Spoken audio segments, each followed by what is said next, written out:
সবাই বলে কোনো ধর্মই খারাপ কথা বলে না, কিন্তু মুসলিমরা কেন অন্য ধর্মের লোকদের ইসলাম গ্রহণ করতে বলে? বোন, আপনি বললেন সব ধর্মে ভালো সব কথা থাকে, কিন্তু মুসলিমরা আমাকে ইসলাম গ্রহণ করতে বলে কেন? অন্য যেসব ধর্ম আছে সেগুলো যা বলে তার বেশিরভাগ কথাই ভালো, তবে ইসলাম ভালো কথা বলার পাশাপাশি আপনাকে দেখাবে কিভাবে সেটা অর্জন করতে হয়। আমি উদাহরণ দিয়েছি, সব ধর্মই বলে চুরি করো না, ইসলাম একই কথা বলে, তবে ইসলাম দেখিয়ে দেয় কিভাবে সেই অবস্থানে যাবেন যেখানে কেউ চুরি করে না। জাকাত দেন, সাহায্য করেন, এরপর কেউ চুরি করলে তার হাত কেটে ফেলেন, তাহলে চুরি করা বন্ধ হয়ে যাবে, কোনো অপরাধ থাকবে না। এজন্যই আমি বলেছিলাম যে ইসলাম ভালো কথা বলার পাশাপাশি আপনাকে দেখিয়ে দেবে কিভাবে সেটা অর্জন করতে হয়। যদি সর্বশক্তিমান আল্লাহ যে কোনো কিছুই তৈরি করতে পারেন, কেন তার সমস্ত পৃথিবী তৈরি করতে 6 দিন লাগলো?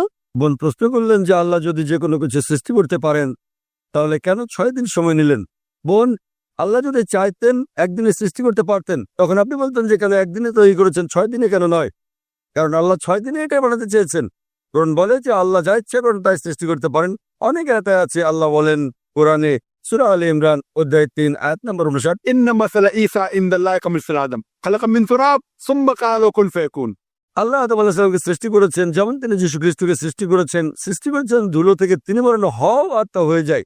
আল্লাহ যখন কিছু সৃষ্টি করতে চান তিনি বলেন হওয়ার হয়ে যায়, তিনি ইচ্ছে করলেই এটা হয়ে যায়। আল্লাহ যদি ইচ্ছে করেন আপনি 9 মাস পরে জন্মাবেন, তাহলে আপনি 9 মাস পরে জন্ম নেবেন। আল্লাহ যদি চান 1 সেকেন্ডে, তাহলে মাত্র 1 সেকেন্ডেই। তো আল্লাহ চাইলেন যে তিনি কোনো কিছু 6 দিনে সৃষ্টি করবেন, তাই তিনি করলেন।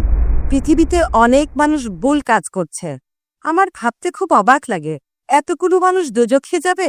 তিনি অবাক হচ্ছেন এতগুলো মানুষ কিভাবে দোজখে যাবে। আমাদের এই জীবনটা হলো পরীক্ষা।